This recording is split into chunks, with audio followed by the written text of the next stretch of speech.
Imagine paying $1.83 billion for something and then selling it for $3 billion just 17 years later. That's a 64% profit, right?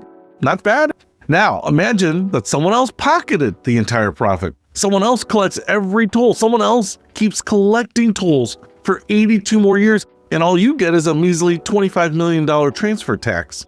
This is the story of the Chicago Skyway, how one mayor's brilliant deal became a century-long money machine for foreign investors, and why Chicago drivers are still paying the price. Act 1, the crisis. Spring 2005, Chicago is broke, the city faces a $220 million budget hole, and Mayor Richard M. Daley, son of the legendary political boss, needs money fast. Raising taxes? Political suicide.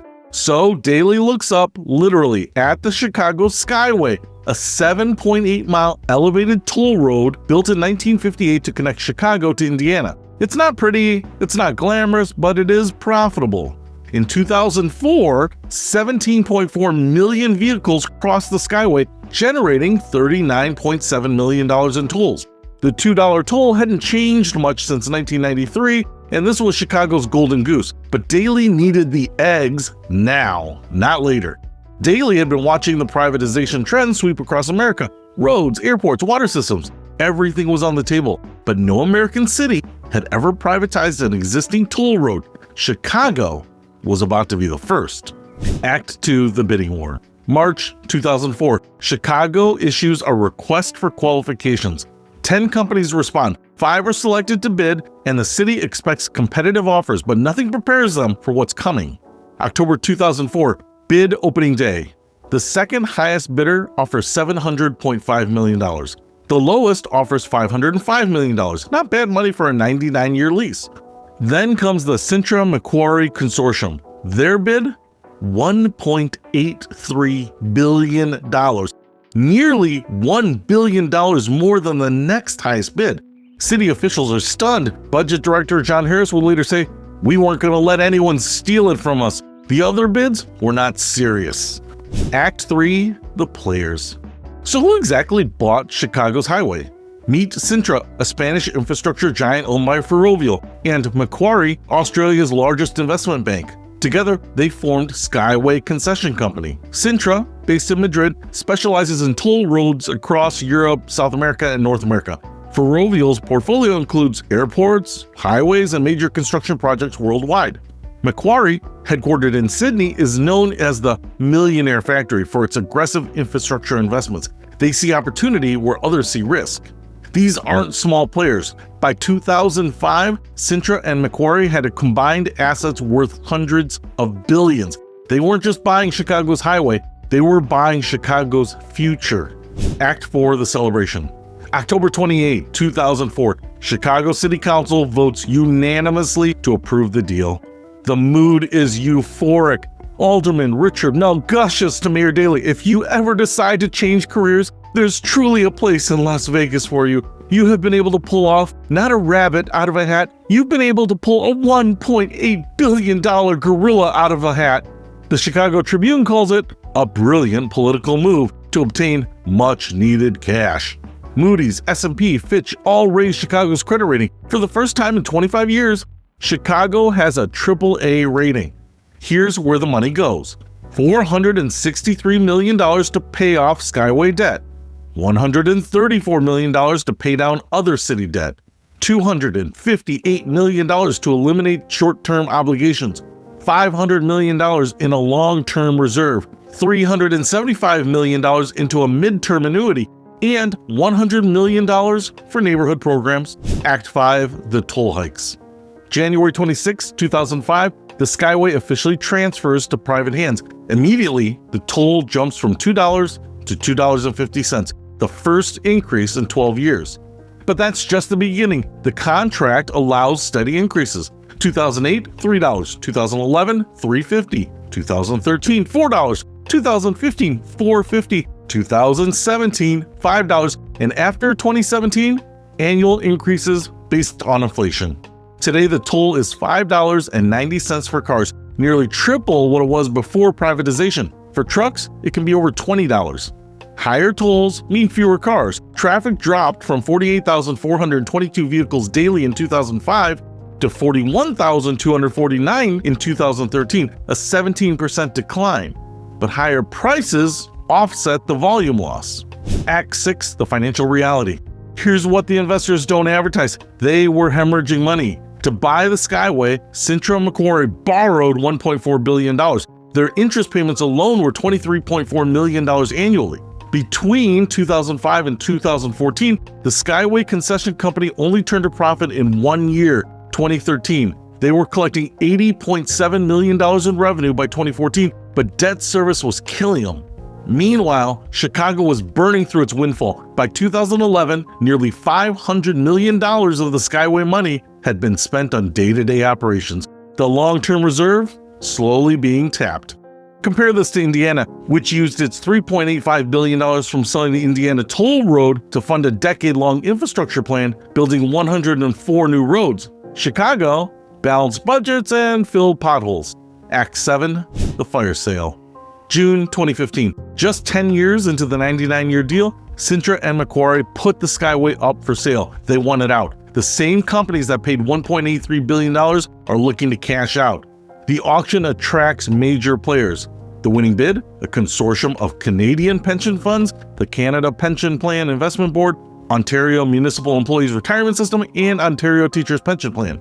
The sale price, $2.8 billion. That's $1 billion more than Chicago received just 10 years earlier. The Canadians are buying the same highway for 53% more than Chicago sold it for. Chicago's share of the windfall? A measly $28 million in transfer taxes. That's it. The foreign investors pocket $1 billion profit while Chicago gets table scraps. Act 8, the second flip. Fast forward to 2022. The Canadian pension funds have now owned the Skyway for 7 years. Guess what they do? They sell it again. The buyer? Atlas Arteria, an Australian toll road company. The price? $2.014 billion for a 2/3 stake. This values the entire Skyway at $3 billion. Let's do the math. 2005, Chicago sells it for $1.83 billion. In 2015, it sold again for $2.8 billion, 53% more. In 2022, it's valued at $3 billion, an increase of 7%. Chicago's cut from this latest sale? Another $25 million in transfer taxes. The city has now collected $53 million total from 2 resales, while private investors have flipped the asset for billions. Act 9, the long game.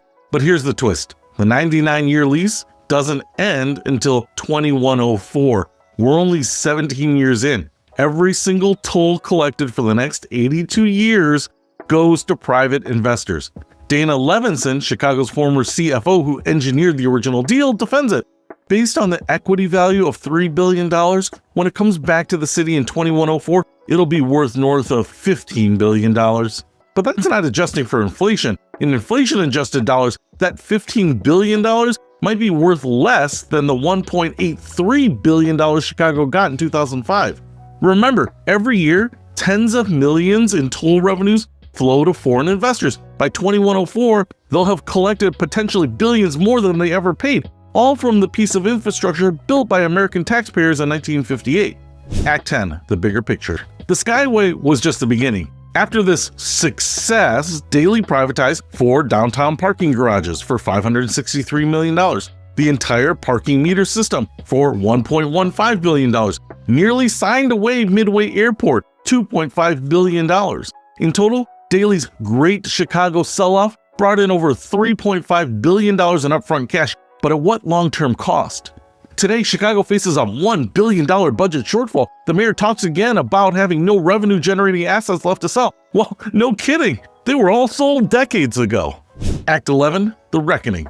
So was the Skyway deal smart or stupid? The answer is complicated. It depends on your time frame. Short term, brilliant. Chicago got $1.83 billion when it desperately needed money. Credit ratings improved. Debt was paid down. Crisis averted. Long term, catastrophic. The city sold a perpetual money machine for a one-time payment. Over 99 years, the Skyway could generate tens of billions of dollars in revenue. Other cities learned from Chicago's experience. When they privatized assets, they demanded shorter terms, more control, and revenue-sharing agreements. Chicago was the cautionary tale. Act 12, the lessons. Attorney Clint Krisloff, who tracks privatization deals, estimates Chicago's assets have already cost the city about $5 billion, with much more to come. Alderman Brendan Riley says it best: the political short-term gain realized by a long-term asset sale gives administrations more budgetary breathing room. But in exchange for that short-term gain, taxpayers typically lose badly over the course of these deals. There's another angle. The same Citra-Macquarie partnership that bought Chicago Skyway also bought Indiana's toll road for $3.8 billion. The deal went bankrupt. They sold it at a loss. This is the infrastructure investment game. Buy assets when others are desperate. Flip them when times are good. Hold on to the best ones forever. Conclusion. Every day, tens of thousands of cars cross the Chicago Skyway. Each one pays $5.90. That's $350,000 daily. $127 million annually, all flowing to foreign investors. 82 years to go. By then, your great-grandchildren will be paying tolls on a highway their great-great-grandparents built. Was it a good deal or a bad deal? It made money for private investors. It helped Chicago through a crisis. It demonstrated the power and peril of privatization. The Chicago Skyway, America's first privatized highway, a cautionary tale about selling the future to fix the present. A reminder that in the world of infrastructure investing, someone always wins big. The question is, who?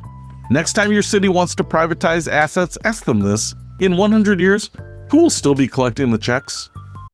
Who says luxury travel has to cost a fortune? Discovering Travel Bliss reveals the secrets to experiencing 5-star treatment without the 5-star price tag. Learn how to score upgrades, access exclusive experiences, and indulge in luxury for less. From hidden gem boutique hotels to insider tips for first-class flights, this book is your key to unlocking a world of affordable luxury. Elevate your travel experience without emptying your bank account. Get your copy today.